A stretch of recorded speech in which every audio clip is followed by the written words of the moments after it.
let's explore Feng Shui and how sound can harmonize your space.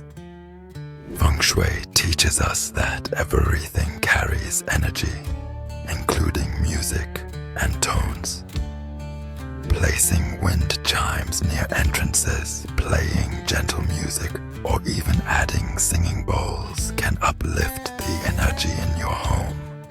For example, soothing classical music in your living room can calm restless energy, while nature sounds promote relaxation in bedrooms. Try to avoid harsh, jarring sounds, as they can disrupt harmony. Notice how your mood shifts with different sounds and adjust your space for balance. What sounds work best for you?